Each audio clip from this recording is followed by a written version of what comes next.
The December wind cut through my thin jacket as I stood on the doorstep of the Mason family estate, watching my mother-in-law's perfectly manicured hand wave goodbye before she slammed the heavy oak door in my face. I placed one hand protectively over my growing belly, trying to process how quickly everything had fallen apart. My name is Emma Chin, and at 28 years old, I found myself pregnant, alone, and locked out of what had been my home for the past 3 years. But Victoria Mason had no idea what she had just done, or who she was really dealing with. "You'll thank me for this later, James," I heard her say through the door to my husband. "She was never good enough for you. No connections, no family money, just some scholarship girl who got lucky." I waited for James to defend me, to say something, anything. But his silence spoke volumes. The same silence that had grown between us over the past few months as his mother's influence poisoned everything we built together. The irony was, Victoria Mason was right about one thing. I had gotten lucky. But not in the way she thought.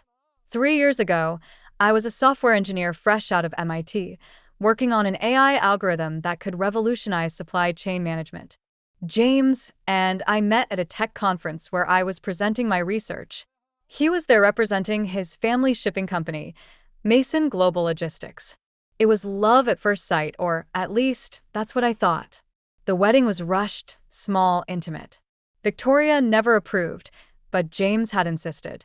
"We don't need their blessing," he'd said back then. "We just need each other." Those words felt hollow now as I stood in the cold, watching my breath form clouds in the frigid air. What Victoria didn't know was that for the past year, I'd been building something in secret, something that would change everything. The algorithm I'd been developing wasn't just theoretical anymore. It was ready. And while Victoria was busy planning charity galas and criticizing my common background, I had been quietly meeting with investors, securing patents, and laying the groundwork for my own company.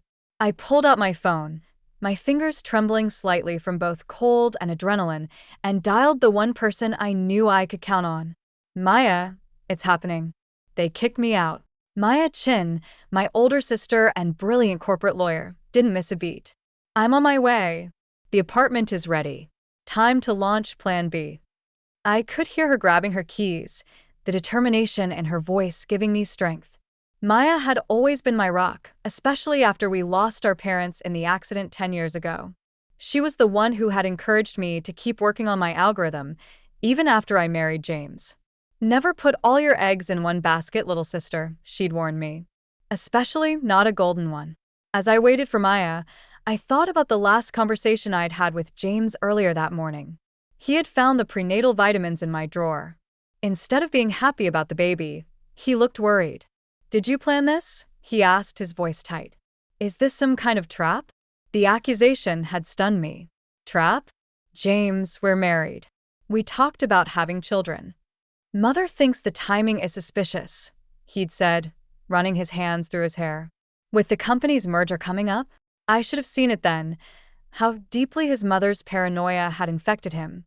How the sweet, supportive man I'd married had become just another puppet in Victoria Mason's grand plan for her family's dynasty. Maya's sleek black Tesla pulled up to the curb, and she jumped out, wrapping me in a fierce hug. "Those pretentious snobs," she muttered, helping me with my bags. "Just wait until they see what's coming." As we drove away from the Mason estate, I felt a strange sense of calm settle over me. Victoria thought she was protecting her family's empire by getting rid of me. She had no idea she'd just set in motion exactly what I'd been waiting for. Maya glanced at me as she navigated through the city streets. "You okay? The stress isn't good for the baby." I placed a hand on my belly, feeling a small kick. "I'm fine. Better than fine, actually. Remember how you told me to always have a backup plan?" She nodded, turning onto the highway toward her downtown apartment building. "Well," I said, pulling out my laptop, "I have something to show you." Maya raised an eyebrow. "What is it?" "The algorithm I've been working on, it's not just theoretical anymore. I've been running simulations using Mason Global's shipping data. Data that James gave me access to when we first got married." Maya's eyes widened. "Emma, what exactly have you been up to?" I opened my laptop, showing her the results of my latest simulation. I've created an AI-driven logistics system that can predict supply chain disruptions before they happen, optimize shipping routes in real time, and reduce costs by up to 40%. I met her gaze, a slow grin forming. I call it chain sight. And you've tested this, using Mason Global's data? I nodded. James gave me full access to their systems when we got married. He wanted me to understand the family business. Victoria was furious about it, but he insisted. I've been running simulations for months, perfecting the algorithm. Maya pulled into her building's parking garage, turning to face me fully. Emma, do you realize what you have here? I do, I said, closing my laptop. And so do the venture capitalists I've been meeting with. They're ready to fund Chainsight's launch. We're just waiting for my signal. A slow smile spread across Maya's face. And Victoria just gave you the perfect reason to launch. As we rode the elevator to Maya's penthouse apartment, I thought about Victoria's smug face as she pushed me out the door. She thought she was getting rid of a gold digger, a nobody, who trapped her precious son. Instead, she just freed me to become her biggest competitor. Maya's apartment was everything the Mason estate wasn't: modern, minimal, and warm. She'd set up the guest room for me weeks ago, just in case. My sister had always been the pragmatic one. Get some rest, she said, helping me unpack. Tomorrow we start making calls. It's time to show the Masons what a nobody from nowhere can really do. That night, as I lay in bed, my hand resting on my growing belly, I felt stronger than I had in months. Victoria thought she was protecting her family's legacy. Instead, she'd just given me the push I needed to build my own. My phone buzzed. A text from James. Mother says this is for the best. I'm sorry. I didn't respond. Let him think I was broken. Devastated. Let Victoria believe she'd won. They had no idea what was coming. The next morning, I woke up to an email from my lead investor, Sarah Chen. No relation, but we joked about it. Ready when you are. Say the word, and we'll start the funding round. I looked out Maya's window at the city skyline, where Mason Global's headquarters dominated the view. Soon, they'd see my company's name up there too. But first, I had work to do. Maya was already up, making breakfast and taking calls. She had cleared her schedule for the next week to help me set everything in motion. As I walked into the kitchen, she handed me a prenatal vitamin and a glass of orange juice. The team's ready, she said, hanging up her phone. We can file the incorporation papers today. You're sure about this? I took the vitamin, thinking about James's accusation yesterday. Had I planned this? Not exactly. But I'd been prepared for it, thanks to Maya's constant warnings and my own instincts. I'm sure, I said, pulling out my laptop. Victoria wants a war? Let's give her one. Maya smiled, that fierce, protective smile I'd known all my life. Then let's get to work. The next few days passed in a blur of meetings, calls, and paperwork. Maya's law firm handled everything efficiently, and by the end of the week, Chainsight was officially incorporated. The initial funding round was oversubscribed. It seemed every investor in town wanted a piece of what we were building. James tried calling several times, but I let everything go to voicemail. His messages grew increasingly anxious as news of Chainsight's incorporation spread through the business community. Emma, what are you doing? His last message demanded. Mother's furious. She says you stole company secrets. We could sue you for this. I played the message for Maya, who just laughed. Let them try. Every bit of data you used was legally accessed with full permission. We have James's emails proving it. She was right, of course. I documented everything meticulously, knowing this day might come. Victoria, Mason hadn't raised an idiot for a son. She just never expected his wife to be smarter than he was. As I ended part one of my story here, I was just getting started. Victoria, Mason thought she'd taught me a lesson about knowing my place. Instead, she had given me exactly what I needed: freedom to build something that would change everything. Not just for me and my baby, but for the entire industry she thought she controlled. The real question was, what would happen when she realized exactly what she'd done? 6 months after Victoria Mason slammed her door in my face, I stood in front of a packed conference room at the National Logistics Convention. My hand rested on my now visible baby bump as I prepared to demonstrate chainsight to the industry's biggest players. The irony wasn't lost on me that Mason Global's leadership team sat in the front row, Victoria and James among them. Victoria's face was set in its usual mask of cold disdain, but I could see the tension in her jaw. James just looked pale. "Ladies and gentlemen," I began, my voice steady despite the flutter of movement in my belly.